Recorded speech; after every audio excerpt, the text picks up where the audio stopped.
Let's talk about this. Well, they are accusing Donald Trump of instigating January 6th. We have new evidence as to who actually was behind January 6th. And it was, ladies and gentlemen, Joe Rogan. That's right. Ray Epps' attorney responds to allegations of client's involvement in January 6th. He said the absurdity of the conspiracy theory does not stand in the way of it being spread and weaponized to harm Ray. If Mr. Rogan is truly interested in focusing on who instigated the attack on the Capitol, he would find more truth looking at the mirror than he does in focusing on a wedding venue owner from Arizona. So basically, my eyes must have lied to me on January 6th when I witnessed Ray Epps whisper to Ryan Sampson and the barriers went down. It must have actually been Joe Rogan doing the whispering that day. Ray Epps is on camera yelling at people to go into the Capitol. Well, he's on camera. And then he's on the front holding line the Trump thing as the barricades are torn down. Mm-hmm. Well, I don't know. He was ramming cops. He was holding a barrier that eventually ended up ramming cops, a huge Trump sign that they picked up sideways. Well, holding a barrier, I don't know officers. what that means. I can tell you that the dude told people to go in the building and then is on the front line when they breach the Capitol grounds. That's enough for me. Well, and then I remember seeing him multiple times throughout the day on the initial breach, you know, in the secondary breach. I mean, right as everything really hit the fan, that's when he backed off. He just backed off and kind of faded away into the crowd and just watched it all take place. So I don't know if any of this instigation proves that he's a Fed. A lot of people think he is. But I do think it's absolutely fascinating that the lawyer is trying to say that Joe Rogan in any way instigated January 6th when Rogan's never even had Trump on his podcast. Well, and he refuses to have Trump on his podcast from what I'm aware of. I don't know if that's, I think that's the media exaggerating. I think it's more like Joe probably doesn't care all that much. I mean, he already has, what, the largest podcast in the entire world. He hasn't had Biden on either, so. He wanted to have him on early on, 2019 or something, and then I've heard that he doesn't, he's kind of given up. He's like, I'm not getting involved with that. I don't know, it feels like after the Spotify deal, it's a different show. Yeah, absolutely. Pre-Spotify, it was like the craziest and Alex biggest Jones guests ever. And now, post-Spotify, it's people he finds interesting and wants to hang out with and just talk to. It seems like he was able to, like, with a guaranteed revenue stream, just make the show about the conversations he wants to have.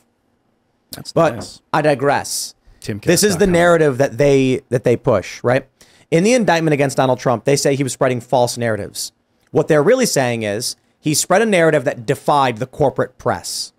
What they're saying here now is Joe Rogan speaks a narrative that defies the corporate press. Therefore, you are the enemy. You are their enemy, and you are the one causing all the problems.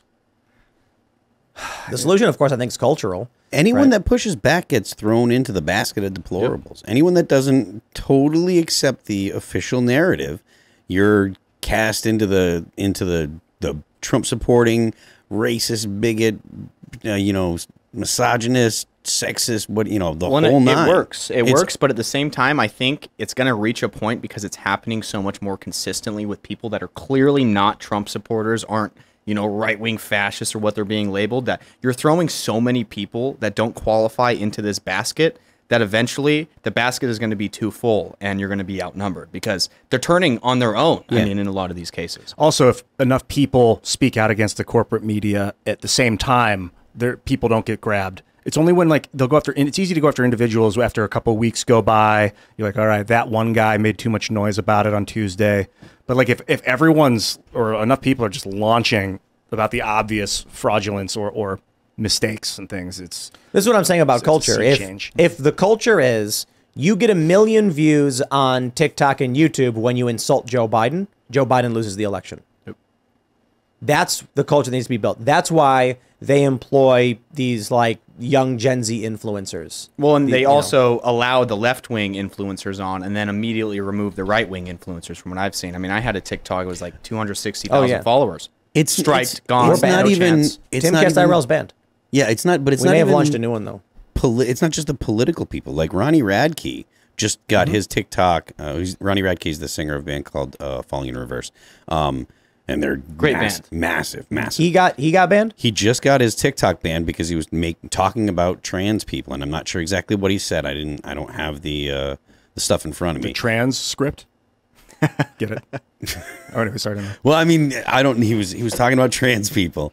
I don't know. Like I said, I don't know what he said, and they banned him. And like I said, this guy, I mean, he is fairly controversial in the rock and heavy metal world in that he's he's a rock star. I think he threw a mic stand into the crowd one time, and he gets into beef with people on Twitter, and he doesn't do what he's quote unquote supposed to do. But they booted him off of TikTok, and that's, he's not a political guy. He just said something that was politically incorrect. It sounds a lot like the guy sitting right next to me. I've said some things. A rock singer. That's Ronnie Radke's description on fallinginreverse.com. Yes, I'm waiting to Google your name and see the right-wing label slapped on your Wikipedia. Oh well, no, I don't know about my Wikipedia, but if you go to any of the metal blogs, most of them... Yeah, I've seen those articles before. They don't like me, and I don't care because they're scum. I've never had a TikTok. Anecdotally, I don't hate people involved in the Chinese Communist Party. It's a little concerning to have a uniparty dictating central planning of a system. I don't hate those people.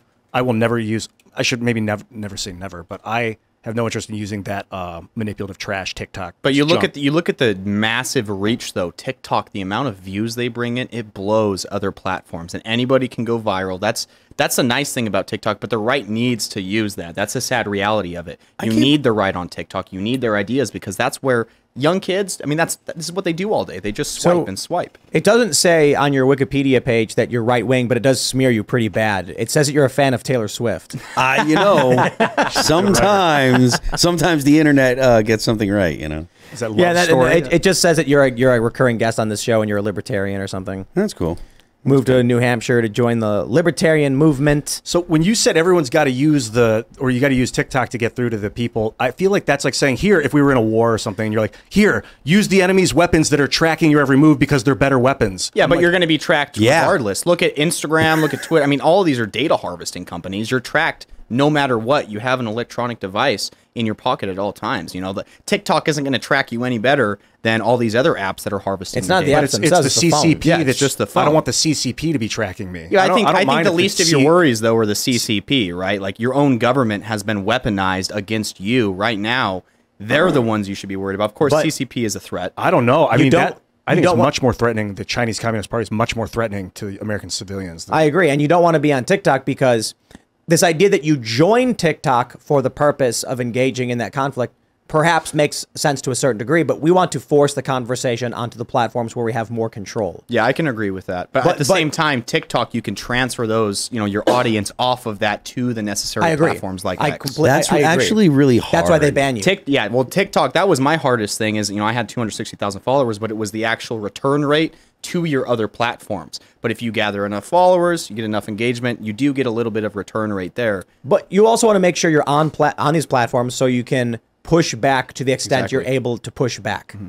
Well, and there's upsides and downsides, of course, to it all. But I think in the end, it would be beneficial for the right at least to have some sort of presence on the app. Yeah, the only problem with having TikTok is like having it on your phone that you use, and it's constantly trying to get into your phone book and stuff like that. Like that's the problem with otherwise, like the access and the reach that you can get. There's nothing bad about that. Yeah, to be honest with you, I wish that like Instagram and other social media sites would be a little more forthcoming about how you massage the algorithm and how you make sure to get your stuff in. Because if you go to TikTok and you go to the creators page or whatever, they give you tells you how to go viral. List right down the list, and you can hit all the bullet points, and you will go from having no one to having tons and tons of followers. TikTok is the only platform where you can gain hundreds of thousands of followers in less than 24 hours. Yeah, it's insane. It can be crazy. There's so many people. I can't believe. I don't know if it's real or not. I don't think it is. Sorry, Phil. I don't think it is. Yeah, I would not be surprised if they're shoving AI followers down your throat to make Americans think they're getting something out of it. We've talked about it before. The way you start a social media network, anyone can do this right now. Start a social media network. Put out advertisements to a younger age demographic, 18-year-olds. When they sign up, start giving them followers rather quickly, fake ones, and they feel like they're getting social. It's a dopamine hit over and over again. Then when they post, you give them more likes. Then what happens is 18-year-old kid who's a freshman in college or a senior in high school goes to his friends and goes, I'm on Labonte.com and I've already got 10,000 followers. And they're like, you have 10,000 followers? Like, you're on that stupid old school YouTube? I'm on Labonte.com. And then all of a sudden these other kids are like, I want to get followers too. And they all start signing up. All their followers are fake, but this attracts everyone to the platform. Exactly. So I don't believe TikTok's real. At this point, maybe to a certain degree, but I still think, I'll just put it this way. They in my opinion, there's a strong likelihood that they did something to that effect. Oh, absolutely. I mean, I remember one of my first videos ever was like 1 million likes. It was insane. Wasn't it 2 different apps before? It was called like Musically and like Lively or something? Yeah. Well, and it used to be a dancing app. Musically, it was like a lip syncing dancing app. Yeah. And then they merged 2 apps and turned it into TikTok. Do you get paid on TikTok?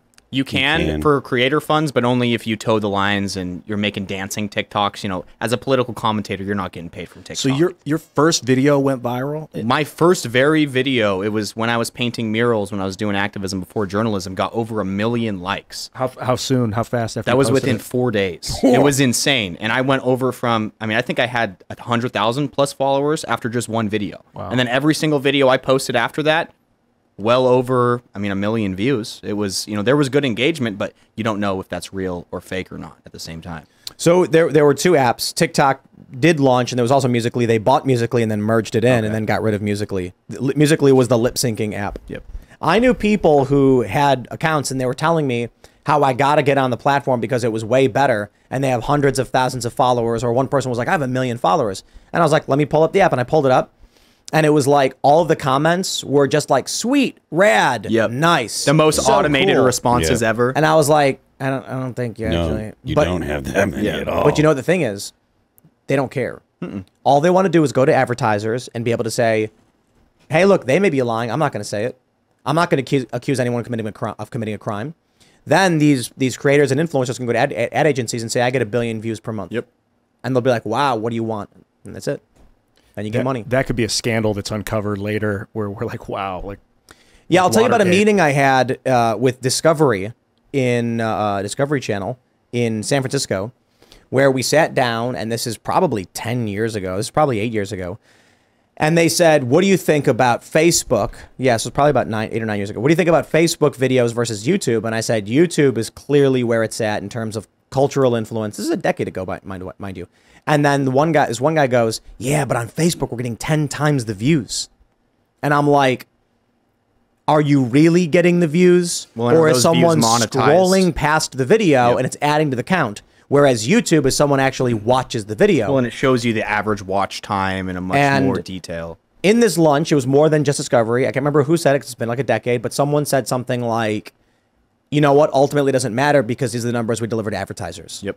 And so they were like, let's just go to the advertisers and say, we got 100 million views. And I think there's a lawsuit over this because advertisers were buying views on Facebook for these videos. They were buying impressions and they weren't getting delivered anything legitimate.